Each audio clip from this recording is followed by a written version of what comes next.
23ನೇ ದಿನದ ಪಾರಾಯಣ. ಗಂಗಾಜಲ ಮಹಿಮೆ. ಕಾರ್ತವೀರ್ಯಾರ್ಜುನ ಶಿವಪೂಜೆಯ ಕುರಿತು ಶಿವಮಹಿಮೆಯನ್ನು ಕುರಿತು ವಿವರಿಸುತ್ತೇನೆ ಕೇಳು.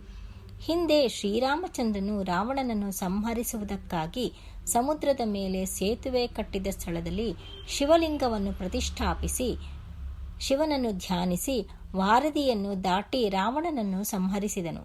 ಹಾಗೆಯೇ ಹನುಮಂತನು ಸಮುದ್ರೋಲ್ಲಂಘನ ಮಾಡುವಾಗ ಶಿವನನ್ನು ಧ್ಯಾನಿಸಿ ಶ್ರೀರಾಮನಿಗೆ ನಮಸ್ಕಾರ ಮಾಡಿ ಮಹಾಬಲವನ್ನು ಸಂಪಾದಿಸಿ ಸಮುದ್ರವನ್ನು ದಾಟಿದನು. ಅರ್ಜುನನು ಯುದ್ಧಕ್ಕೆ ಹೊರಡುವ ಮುಂಚೆ ಶಿವಪೂಜೆಯನ್ನು ಮಾಡಿಯೇ ರಣರಂಗವನ್ನು ಪ್ರವೇಶಿಸಿದನು. ಇನ್ನೆಷ್ಟು ಮಹಾನುಭಾವರು ಶಿವನನ್ನು ಧ್ಯಾನಿಸಿ ತಮಗೆ ಜಯವನ್ನು ತಂದುಕೊಂಡಿದ್ದಾರೆ. ಸ್ತ್ರೀಯರು ತಮ್ಮ ಮನೋರಥವನ್ನು ನೆರವೇರಿಸಿಕೊಂಡರು.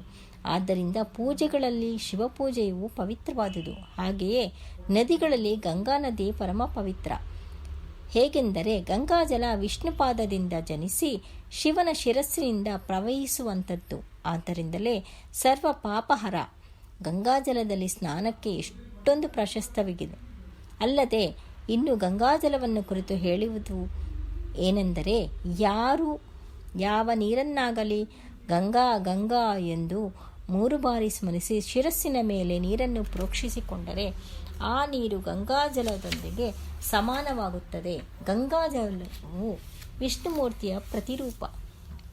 ಆದ್ದರಿಂದ ಮಾಘ ಮಾಸದಲ್ಲಿ ಗಂಗಾ ಸ್ನಾನವು ಅತ್ಯಂತ ಪುಣ್ಯಪ್ರದವೆಂದು ತಿಳಿಸುತ್ತಾ ಗಂಗಾಜಲ ಮಹಿಮೆಯನ್ನು ಕುರಿತು ಕಾರ್ತವೀರ್ಯಾರ್ಜುನನಿಗೆ ದತ್ತಾತ್ರೇಯನು ವಿವರಿಸಿದನು ಎಂಬಲ್ಲಿಗೆ 23ನೇ ಅಧ್ಯಾಯವು ಮುಗಿಯಿತು.